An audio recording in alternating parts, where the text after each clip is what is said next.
भाग्य बदल सकती है। घर में सुख शांति और बरकत लाने में हमारे आसपास की हर चीज का बड़ा महत्व है। हिंदू सनातन ज्योतिष शास्त्र के अनुसार हमारे जीवन पर उन वस्तुओं का गहरा असर पड़ता है जिनका संबंध हमारे ग्रहों से होता है। इसीलिए घर की हर चीज को सही जगह पर रखना और महत्व को समझना बेहद जरूरी है। आज हम बात करेंगे पैरों में पहनने वाले चप्पल की। यह हमारे रोजमर्रा के जीवन का अहम हिस्सा है। लेकिन क्या आप जानते हैं कि यह आपकी किस्मत को भी असरित कर सकती है? सही तरीके से रखी गई चप्पलें घर में सुख और समृद्धि लाती है, जबकि लापरवाही से रखी गई चप्पलें दुर्भाग्य और आर्थिक परेशानियों का कारण बन सकती है। भक्तों कहा जाता है कि किसी इंसान की चप्पल देखकर उसकी आर्थिक और सामाजिक स्थिति का अंदाजा लगाया जा सकता है। सही आदतें और चप्पलों की देखभाल न सिर्फ आपके भाग्य को संवार सकती है, बल्कि जीवन को और भी सुखद बना सकती है। तो आइए जानते हैं उन महत्वपूर्ण बातों के बारे में जो चप्पलों से जुड़ी है और जिन पर ध्यान देना बेहद जरूरी है। लेकिन उससे पहले अगर आप चाहते हैं जरूर कि मां लक्ष्मी का आशीर्वाद हमेशा आपके साथ रहे, तो इस वीडियो को लाइक करें, चैनल को सब्सक्राइब करें और कमेंट बॉक्स में जय मां लक्ष्मी हम पर और हमारे परिवार पर कृपा करें। हमारे दुख दूर जरूर लिखें। नंबर 1, टूटी या पुरानी चप्पलें। आपने अक्सर देखा होगा कि कई लोगों के घर में टूटी हुई या बहुत पुरानी चप्पलें पड़ी रहती हैं। लोग इन्हें ठीक करवाने या फेंकने में देर कर देते हैं, लेकिन ऐसी चप्पलें घर में अशांति और नकारात्मक ऊर्जा का कारण बनती है। इसीलिए अगर आपकी कोई चप्पल टूट जाए या बेकार हो जाए तो उसे तुरंत घर से हटा दें। नंबर 2, मुख्य द्वार पर। मुख्य द्वार घर का सबसे महत्वपूर्ण स्थान होता है, जहां से मां लक्ष्मी का आगमन होता है। अगर यहां जूतों और चप्पलों का ढेर लगा रहेगा या गंदगी होगी तो यह मां लक्ष्मी को नाराज कर सकता है। ऐसा होने से घर में आर्थिक तंगी और कष्टों का सामना करना पड़ सकता है। नंबर 3, ईशान कोण में चप्पलें ना रखें। घर के उत्तर पूर्व कोने को ईशान कोण कहा जाता है और इसे बेहद पवित्र समझा गया है। इस दिशा में भगवान का वास होता है। अगर आप इस जूते या चप्पल रखते हैं तो यह अशुभ समझा जाता है। इससे घर में नकारात्मक ऊर्जा फैलती है और दरिद्रता का वास हो सकता है। नंबर 4, चप्पलें सही तरीके से रखें।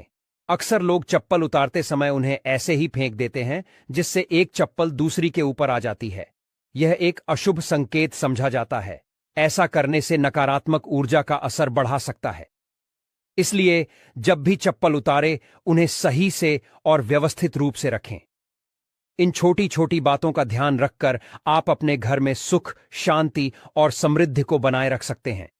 यह बातें न केवल आपके जीवन को बेहतर बनाती है, बल्कि आपके आसपास के माहौल को भी सकारात्मक बनाती है। ध्यान रखें, छोटी छोटी आदतें बड़े बदलाव ला सकती हैं।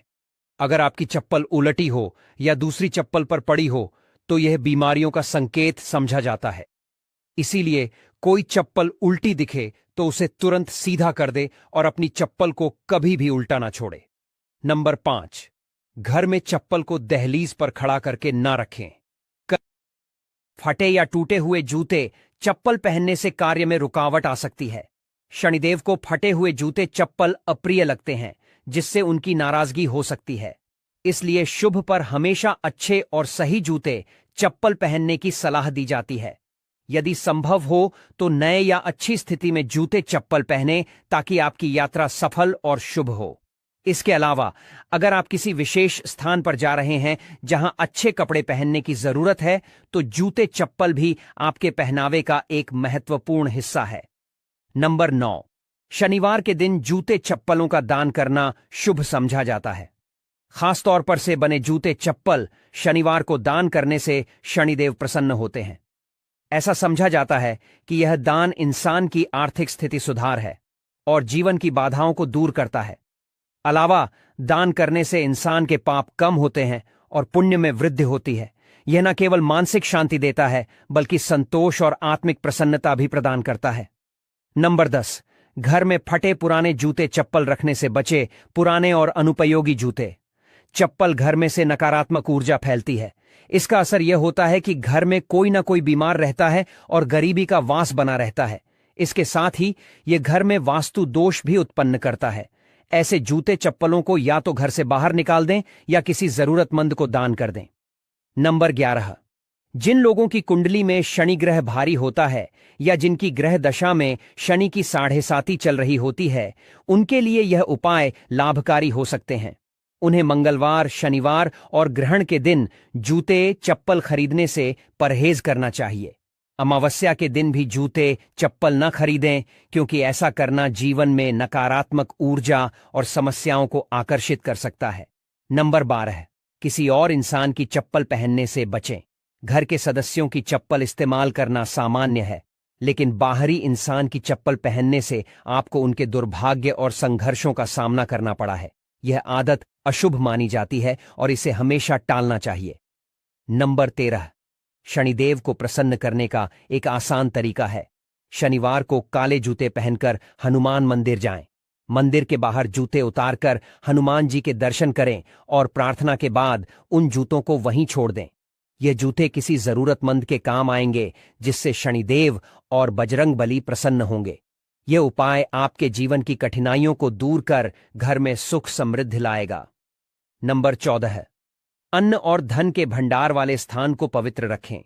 जहां घर का अनाज या धन रखा हो, वहां जूते चप्पल पहनकर कभी ना जाए। ऐसा करना अशुभ समझा जाता है और इससे धन हानि या अन्य की बर्बादी हो सकती है। इन स्थानों को साफ सुथरा और जूते चप्पल रहित रखना बेहद जरूरी है।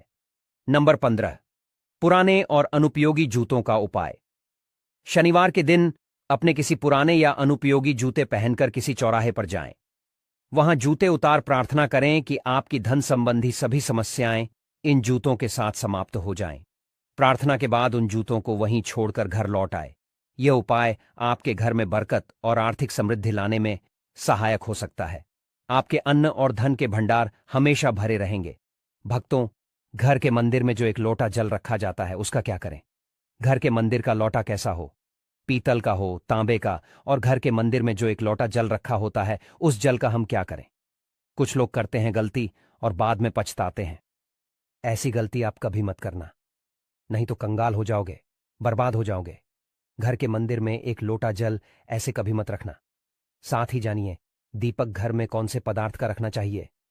तांबे का, लोहे का, पीतल का, कांसे या फिर स्टील का, कांच का या फिर माटी का। कुछ लोग घर में रखते हैं, गलत और घर हो जाता है बर्बाद। इस पदार्थ का दीपक तो हम भी नहीं रखते। और जानिए, दीपक की लौ कच्चे कलावे से बनाएं या रुई से या फिर सूती हाथ में बंधने वाले कलावे से कुछ लोग करते हैं।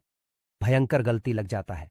पितृदोष, शनि दोष, काल, सर्प दोष, मंगल दोष, भयंकर से भयंकर गरीबी का दोष भी लग जाता है। भक्तों, कुछ लोग यहां पर ऐसे भी होंगे जो इस वीडियो को बीच में ही छोड़ देंगे। अगर इस वीडियो को आपको छोड़ना ही है तो छोड़ देना, परंतु लक्ष्मी जी मां का अपमान मत करना। वीडियो को अधूरा छोड़कर इसलिए आपको घर के मुख्य द्वार पर जल कैसे छिड़कना है, इस कार्यविधि को पूरा ही देखें। आधा अधूरा देखने से समझ लेना आप मां लक्ष्मी का अपमान कर रहे हैं। भक्तों, बहुत समय से आप लोगों के प्रश्न आ रहे हैं कि मुख्य द्वार पर जल छिड़कने का सही समय क्या होता है और सही विधि क्या होती है।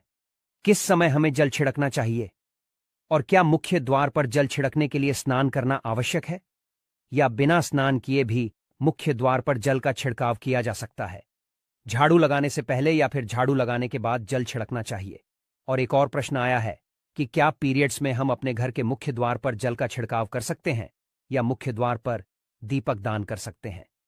और जल से ही जुड़ा हुआ एक और प्रश्न है आपका कि घर के मंदिर में जो प्रतिदिन एक लोटा जल रखते हैं, उस जल का हमें क्या करना चाहिए, किस तरह प्रयोग करना चाहिए? क्या हम उसे खाने में प्रयोग कर सकते हैं या फिर हम किसी पौधे में डाल सकते हैं? उस जल का उपयोग किस तरह से होना चाहिए?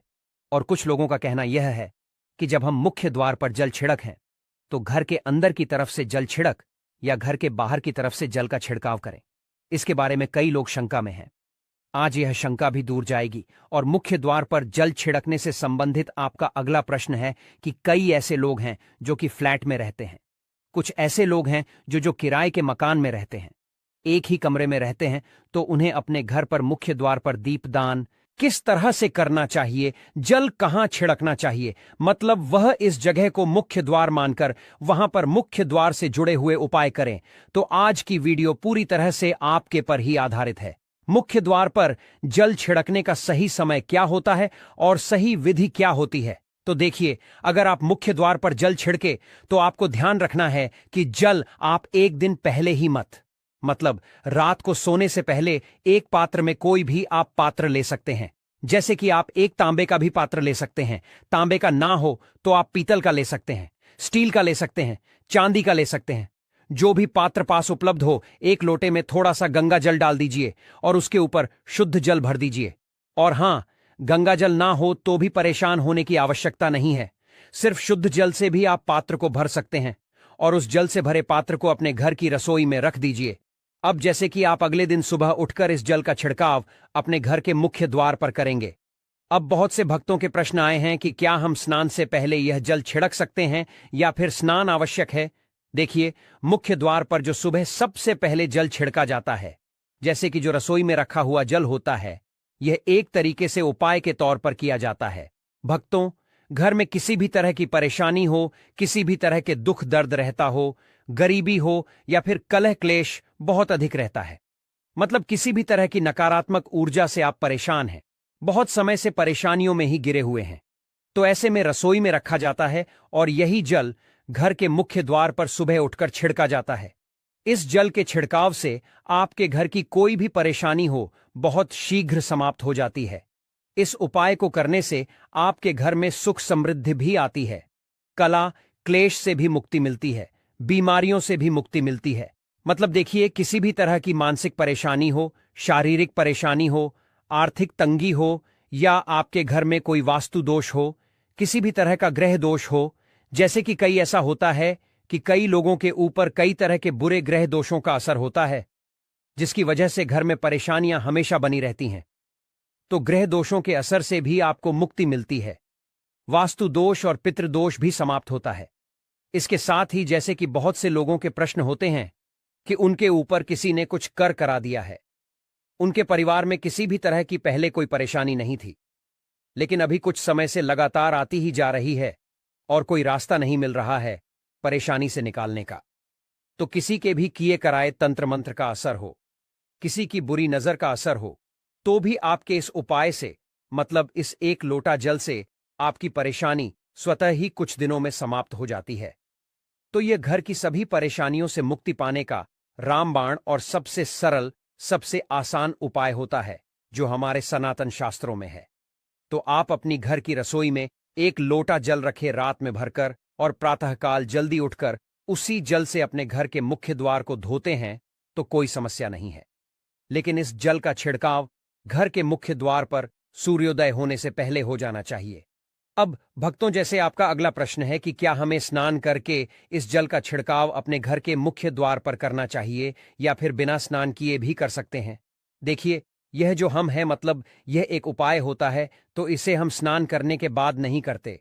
सुबह जल्दी उठते हैं और उठकर सबसे पहले घर की रसोई में जाएंगे। उसके बाद उस जल को लेकर आप घर के मुख्य द्वार पर जाएंगे। मुख्य द्वार खोलकर, मतलब मेन गेट खोल दीजिए और उसके बाद मुख्य द्वार पर इसी जल का छेद दीजिए, छिड़काव कर दीजिए और जल का छिड़काव करते समय अपने पितरों का ध्यान कीजिए, मां लक्ष्मी का ध्यान कीजिए, क्योंकि कहा जाता है कि सुबह सुबह मां लक्ष्मी प्रत्येक द्वार पर आती है, सबके द्वार पर आती है।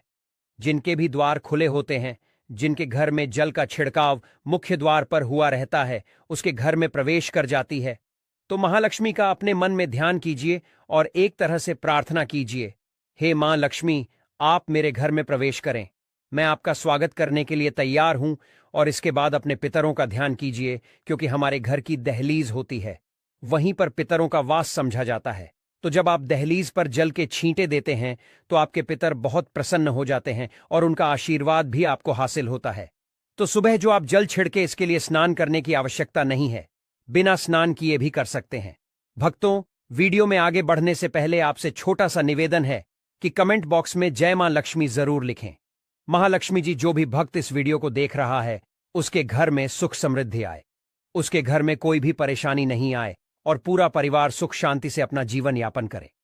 भक्तों, अगर तुम में से कोई महालक्ष्मी जी को मानता है, तो अगर सच में ही भक्त हैं, आप इस वीडियो को लाइक कर कमेंट बॉक्स में एक बार जय मां लक्ष्मी लिख देना और उसके मन में जो भी मनोकामना है वह पूरी कर देना। अब भक्तों, आपका अगला प्रश्न है कि क्या झाड़ू लगाने के बाद हमें जल का छिड़काव करना चाहिए या फिर झाड़ू लगाने से पहले भी जल का छिड़काव कर सकते हैं। तो जैसे मैंने आपको पहले ही बताया था कि उठने के बाद सबसे पहला कार्य जो आपको करना है वह जल का छिड़काव ही करना है, उसके बाद आप झाड़ू लगा सकते हैं। लेकिन एक चीज का ध्यान रखिए, जब हम सोकर उठते हैं तो सबसे पहले बिस्तर पर बैठे हुए ही अपने दोनों हथेलियों को जोड़कर और दोनों हथेलियों को सामने से जोड़कर पूरी हथेली को देखा जाता है। उसमें मां लक्ष्मी का ध्यान किया जाता है।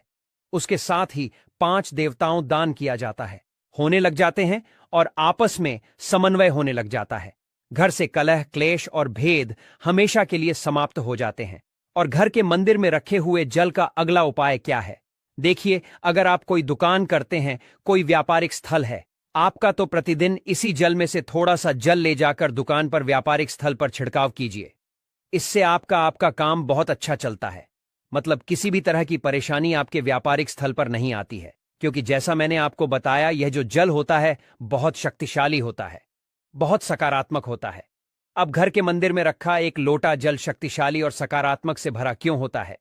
क्यों इसमें सकारात्मक ऊर्जा का भंडार होता है? आइए जानते हैं। देखिए, जल जो होता है अमृत हुआ, मीठे फल हुए, भोजन हुआ, अनाज हुआ, उससे भी बढ़कर समझा जाता है। देवी देवता आपके दिए हुए इसी जल को ग्रहण करते हैं। घर के मंदिर में एक लोटा जल रखना उतना ही जरूरी है जितना आप सुबह, दोपहर, शाम का भोजन करते हैं। जब हम भगवान की पूजा करते हैं और तांबे के पात्र में या पीतल के पात्र में एक लोटा जल जरूर रखते हैं। जल जो होता है सागर रूपी होता है और यही सागर आपकी नया पार लगता है।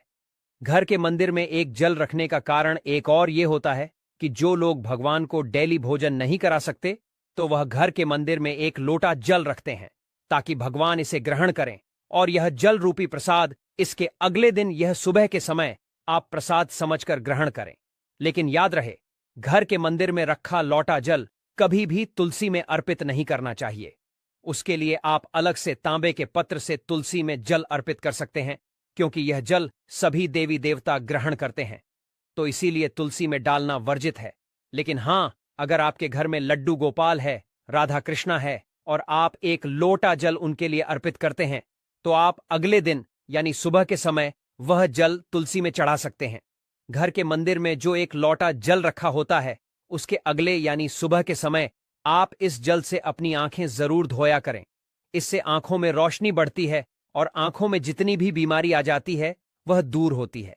सनातन शास्त्रों के अनुसार जो लोग घर के मंदिर में एक लोटा जल भरकर नहीं रखते, तो उनके घर में अकाल पड़ जाता है, घर कंगाल हो जाता है, बर्बाद हो जाता है, परिवार में मुसीबतें आ जाती हैं और गरीबी का आगमन हो जाता है।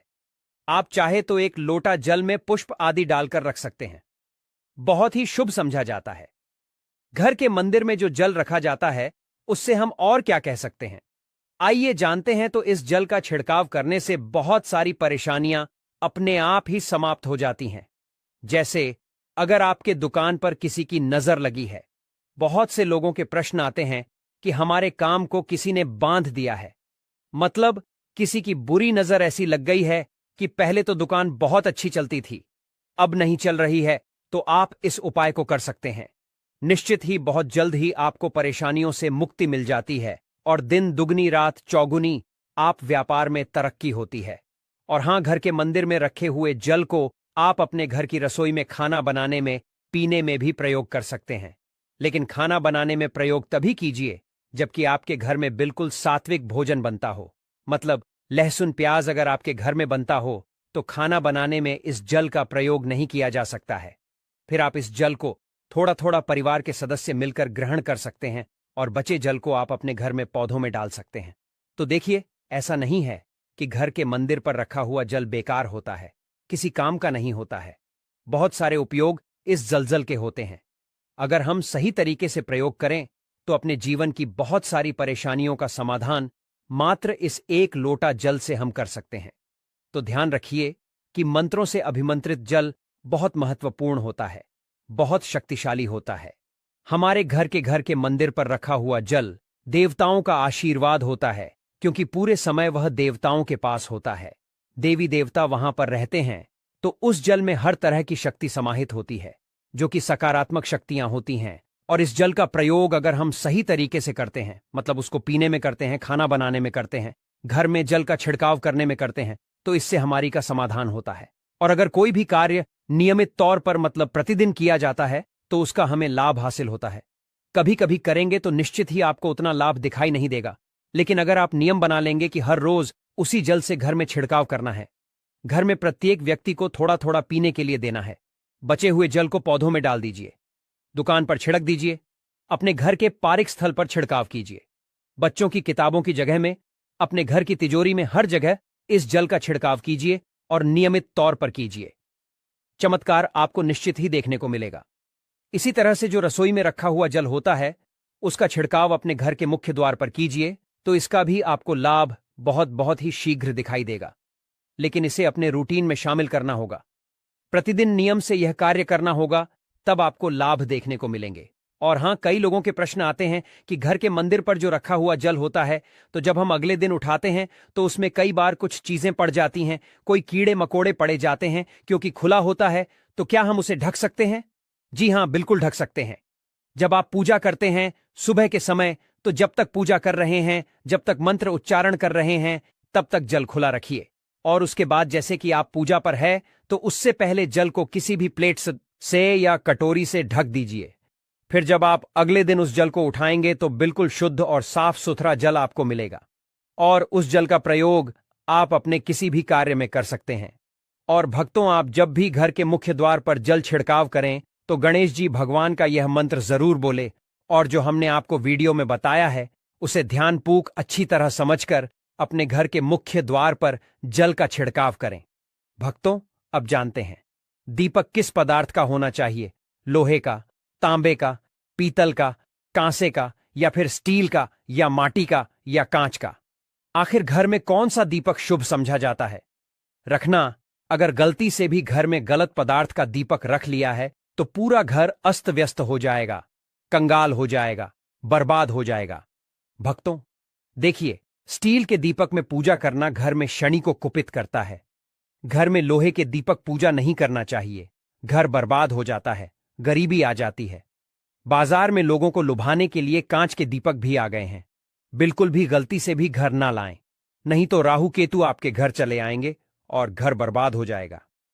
कांच का दीपक शनि और राहु को नाराज करता है, इससे निकली लौ घर में तबाही ला सकती है। कांच का गर्म होना घर में रोग दोष परेशानी उत्पन्न होती है। कच्चा कलवा तथा रुई का दीपक ही जलाना सबसे अच्छा समझा जाता है। जो लोग सूती जो हाथ पर बांधा जाता है, कलवा उससे लौ की बाती बनाते हैं, तो उस घर में परेशानी और गरीबी आ जाती है। हुई और कच्चा कलवा ही शुभ समझा जाता है। तांबे का दीपक, पीतल का दीपक, माटी का दीपक धन की देवी मां लक्ष्मी को आकर्षित करता है। घर में कोई और दीपक नहीं लाना चाहिए। पीतल और माटी का दीपक शुभ और मंगलकारी समझा जाता है, जिससे शनि और राहु केतु भी प्रसन्न रहते हैं, मंगल भी भारी नहीं होता। भक्तों, अब जानते हैं घर के बाहर या घर के अंदर दीपक